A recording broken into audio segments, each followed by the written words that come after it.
नमस्कार शेतकरी मित्रांनो, सर्वप्रथम सगळ्यांना जय शिवराय। आज आपण पाहणार आहोत उघाडी संदर्भात किती दिवस कोणत्या जिल्ह्याला उघाड राहू शकते, फवारणी खतांचं नियोजन ह्या काळामध्ये करता येईल का, त्याचबरोबर राज्यामध्ये पुन्हा गणेश उत्सव काळामध्ये किती टक्के प्रमाणामध्ये हा पाऊस असणार आहे आणि ही जी काही माहिती आहे ही माहिती सर्वांना पाठवण्याचा प्रयत्न करा। आज संध्याकाळी म्हणजे 19 तारखेच्या मध्यरात्री अनेक भागांमध्ये पुन्हा पाऊस वाढणार आहे।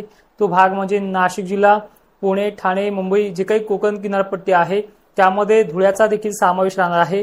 सातारा, सांगलीच्या देखील सोडलेल्या भागांना बऱ्यापैकी आज दिलासा मिळणार आहे आणि छत्रपती संभाजीनगरच्या वैजापूरपासून पलीकडच्या भागांमध्ये निफाड, नांदगाव या परिसरात देखील आजची 19 तारीख संध्याकाळपर्यंत तर काही ठिकाणी सकाळी 8 वाजेपर्यंत हा पाऊस दाखल होणार आहे।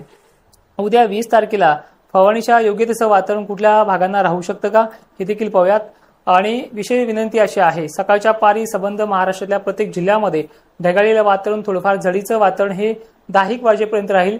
ज्या भागांमध्ये असं वातावरण आहे त्या भागातल्या शेतकऱ्यांनी फवारणीसाठी विशेष करून मराठवाडा, दक्षिण महाराष्ट्र या भागातल्या शेतकऱ्यांनी थोडी रिस्क घेऊ शकता, कारण की परवाच्या डेटला म्हणजे 21 तारखेला पोळाचा सणाचा कार्यक्रम देखील राहू शकतो। खांदेमळण आणि 2 दिवस पोळ्यामध्ये जाऊ शकतात, त्यामुळे जर जास्त व्याप असेल तर फवारणीची रिस्क घ्या। पण याच्यामध्ये 20 तारखेला फटकारे फुटकारे जे काय आहे ते नागपूर जिल्हा, पश्चिम महाराष्ट्रातल्या नाशिक क्षेत्रामध्ये, धुळे, नंदुरबार, शहाद्यामध्ये आणि इकडे कोकण किनारपट्टीकडील साईडला सातारा, सांगली वगैरे परिसरामध्ये सोलापूरपर्यंत हे फटकार राहतील।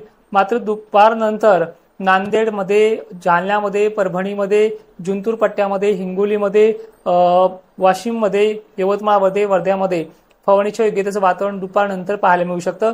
पण संध्याकाळच्या वेळेला परत गोंगारणे होऊन काही भागांना पाऊस आहे, त्यामध्ये बुलढाण्याच्या उत्तरेकडील भाग जे काही मलकापूर साईड आहे, संग्रामपूर, शेगाव पट्टा, नागपूर पट्टा, काही मोजक्या भागांमध्ये, वर्धा वगैरे भागांमध्ये हा पाऊस ऍक्टिव्ह राहू शकतो। सगळ्यात महत्त्वाचे अजून एक सांगतो की बऱ्याच शेतकऱ्यांना माझे अंदाज आवडतात, पण ते लाईकच्या माध्यमातून कळतं की 2000 शेतकऱ्यांना ते आवडतात। तर तुम्हाला माझे अंदाज आवडत असतील तर लाईक करा, कारण की बऱ्याच शेतकऱ्यांपर्यंत ते मेसेज पोहोचतो। इतक्यापर्यंत समजेल आपल्याला उद्याची डिटेलिंग।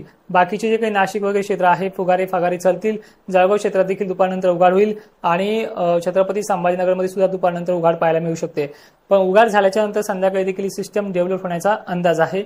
मात्र टक्केवारीमध्ये उद्याच्या पावसामध्ये मराठवाडा, विदर्भामध्ये बरीचशी घसरण आपल्याला दुपारनंतर पाहायला मिळू शकते। पण या काळामध्ये आजची 19 तारीख आणि उद्याची 20 सकाळपर्यंत नाशिक, पालघर, ठाणे हा जो काही भाग आहे, पुणे, सातारा, सांगली, निफाड, मालेगाव जे क्षेत्र आहे, धुळ्याचा साखरे वगैरे परिसर आहे, नंदुरबार हा देखील भाग आहे, इथे पाऊस मात्र राहणार आहे सकाळी 10 वाजेपर्यंत म्हणा किंवा 11 वाजेपर्यंत। आता ऍक्च्युअल हे जे काही पुढचे दिवस आहेत 21 तारखेला फवारणीसाठी कोणत्या भागामध्ये खांदे मळणी दिवशी आपल्याला वातावरण हे चांगल्या पद्धतीनं मोकळं पाहायला मिळेल।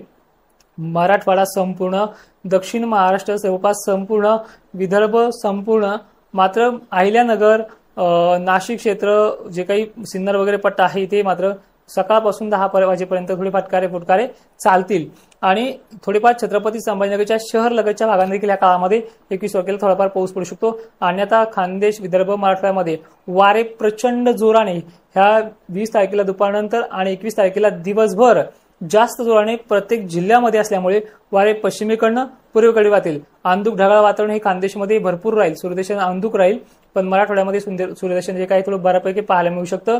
या 21 तारखेला दिवसभर फवारण्या चालतील, अशी कामे चांगल्या पद्धतीने चालतील, त्यामुळे 21 जी तारीख आहे ती फवारणीसाठी खतांचा डोस देण्यासाठी योग्य आहे। 22 तारखेला महाराष्ट्रामध्ये अशाच प्रकारचं वातावरण राहील, पण 22च्या संध्याकाळच्या वेळेला जे काही नागपूर जिल्हा आहे, गोंदिया भाग आहे, इथे पाऊस ऍक्टिव्ह करेल, थोडाफार फटकारा नंदुरबारमध्ये देखील राहील। म्हणजे 21, 22, 23 फवारणीसाठी खतांचा डोस वगैरे काय द्यायचा असेल ती सगळ्या जिल्ह्यांसाठी पोषक आहे। त्यानंतर 23 तारखेला वातावरण पुन्हा सक्रिय होते। अकोल्याच्या उत्तरेकडील भागांमध्ये, नंदुरबारमध्ये मोजक्या ठिकाणी पाऊस राहील, बाकीच्या जिल्ह्यांत देखील क्लिअर वातावरण आहे। सलग 3 दिवस वातावरण आपल्याला क्लिअर पाहायला मिळते। पण याच टायमिंगला 24 तारखेला पुन्हा कमी दाबाचा पट्टा जो काय आहे तो गुजरात मार्गे नंदुरबार शहराकडे, धुळे, नाशिक क्षेत्राकडे पुन्हा पाऊस ऍक्टिव्ह करणार आहे। पण 24 तारखेचा पाऊस सुद्धा ह्या संध्याकाळी असल्यामुळे आपल्याला 21, 22, 23, 24 ही पूर्व मराठवाडा, विदर्भ, महाराष्ट्र सगळ्या भागांना कोरडी पाहायला मिळते। पण उत्तरेकडील धुळ्यापासून उत्तरेकडील जो काही सोडलेला भाग होता यांना थोडा लो प्रेशरमुळे जास्त पाऊस होण्याचा अंदाज आहे। त्यामुळे 24 आणि 25 नंदुरबारमध्ये जिथे काही थोडाफार पाऊस झालाय, चांगला भरणीपुरता पाऊस झालाय, अशा भागांना वाहूनी पाऊस अशी अपेक्षा आहे। तर हा भाग त्या काळ्या मिंगला भरू शकतो। त्यानंतर 25 तारीख येते. 25 तारखेमध्ये छत्रपती संभाजीनगर, अहिल्यादेवीनगर परिसर, धुळे, नाशिक, जळगाव हा भाग, पुणे, सातारा, सांगलीसह विदर्भात बऱ्याच ठिकाणी, अकोला, अमरावती ह्या भागासह पुन्हा पाऊस श्री गणेश उत्सवाच्या आदल्या दिवशी आगमन करतोय. 25 आणि 26 तारखेला मराठवाड्यामध्ये सुद्धा रात्रीच्या वेळेला दुपारनंतर काही ठिकाणी पाऊस हा भाग बदलत पद्धतीने राहील. यामध्ये वारे जास्त असल्यामुळे पश्चिम महाराष्ट्र आणि मध्य मराठवाडा, दक्षिण महाराष्ट्र या भागामध्ये 25 तारखेचा पाऊस फारसा राहणार नाही. म्हणजे बऱ्याच भागांना अनेक वेळा ही संधी मिळते. 25 तारखेला आलेला पाऊस हा नंतर दुसऱ्या दिवशी 26 तारखेला श्री गणेश उत्सवाच्या दिवशी मराठवाड्यातल्या सर्व जिल्ह्यांमध्ये भाग बदलत पद्धतीने 40 ते 50% भागांना, सर्वदूर व्याप्ती नाहीये पण 50% भागांना याच 26 तारखेला तो आगमन करणार आहे. पूर्व विदर्भातल्या नागपूर, चंद्रपूर, गोंदिया, गडचिरोली, हिंगणघाट या भागांना देखील तो आगमन करणार आहे. एकंदरीत धुळे, अकोला, अमरावती, जालन्याचा उत्तरेकडील भाग, अंबड, गेवराई, पठण पट्टा हा देखील आहे. अहिल्यानगरच्या देखील मोजक्या भागामध्ये हा पाऊस 26 तारखेचा आगमन करेल. पण पश्चिमेकडनं पूर्वेकडे वारे जास्त असल्यामुळे हा पाऊस पश्चिम महाराष्ट्रात प्रभाव थोडा कमी टाकेल. पण जास्ती पावसाची जी काही गणना होईल ती पूर्व मराठवाडा आणि मराठवाड्यातल्या मोजक्या भागांमध्ये. तर अशा स्वरूपाचं हे 26 तारखेपर्यंतचं वातावरण आहे. पुढे सुद्धा 27-28 तारखेला थोडी उघडीप पाहायला मिळते आणि अशाच पद्धतीने आता एक आठवडाभर भाग बदलत पद्धतीनं कुठे जास्त तर कुठे कमी अशा स्वरूपाची उघाड आपल्याला पाहायला मिळते. पण उघाडीमध्ये 3 दिवस उघाड, काही गावांना 4 दिवस उघाड, काहींना 7 दिवस उघाड, काहींना 8 दिवस उघाड, अशा परिसराचं सगळं हे सत्र आहे. लवकरच आपण मुंबई वारी जी मराठा आरक्षणासाठी मोर्चा निघतोय त्यांच्या हवामानाचे अपडेट इंस्टाग्रामवरती देखील आपण एका व्हिडिओ स्वरूपामध्ये त्यांच्या भागाची देणार आहोत. पण सगळ्यांना विनंती आहे, तुम्ही ज्या मार्गे जाताय त्या भागाची लोकेशन, जिल्हे वगैरे आपल्या कमेंटमध्ये टाकून द्या. आणि विषय विनंती अशी आहे, राज्यामध्ये सप्टेंबरचा पहिला जो काही आठवडा असेल तो आठवडा धुवाधार पावसाचं आगमन होणार आहे. त्यामध्ये कुठले जिल्हे कशा पद्धतीने येतील याची ही डिटेल तुम्हाला देण्यात येईल.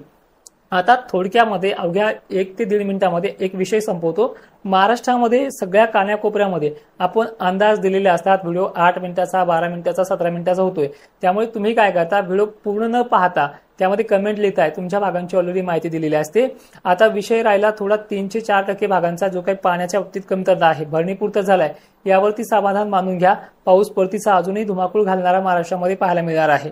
त्यामुळे तुमच्या ज्या काही भागांमध्ये सोडलेले भाग आहेत या भागांना परतीच्या पावसासुद्धा नदी नाले ओढे फारसे वाहत नाहीयेत. त्यामुळे तुम्ही चिंता ह्या गोष्टीची सोडून द्या. परतीचा पाऊस अजून बाकी आहे. हा फक्त महाराष्ट्रात थोडा तेलर अशा पद्धतीने पाऊस तुमच्या भागामध्ये तो झालेला आहे. आता सरळ थोडक्यात जर मराठवाड्याची आणि पश्चिम महाराष्ट्राची आणि विदर्भाची थोडी पावसासंदर्भात जर चर्चा केली तर दक्षिण महाराष्ट्राला बऱ्यापैकी उघाड मिळणार आहे. मध्य मराठवाडा आणि पश्चिम महाराष्ट्रात सुद्धा 5 ते 6 दिवसाची 2 दिवस जर मधले गेले तरी तितकी उघाड मिळणार आहे. पूर्व विदर्भाला फारशी मोठी उघाड नाहीये. त्यामुळे पूर्व विदर्भासाठी जे काही संधी मिळते या संधीचं सोनं करा. येणाऱ्या काळामध्ये 21, 22, 23च्या कालखंडामध्ये याही काळामध्ये महाराष्ट्रातल्या प्रत्येक जिल्ह्यामध्ये 4-2 गावांना, 2-3 गावांना मोठे मोठे ढग तयार होऊन थोडा स्थानिक वातावरणाचा पाऊस होऊ शकतो. त्यामुळे सगळ्यांना विनंती आहे, काळजी करू नका. जय शिवराय, धन्यवाद. आणि एक विनंती आहे, लाखो, 2 लाख, 3 लाख, 4 लाख लोकांपर्यंत हा व्हिडिओ ही माहिती सर्व शेतकऱ्यांना पाठवण्याचा प्रयत्न करा. जय शिवराय.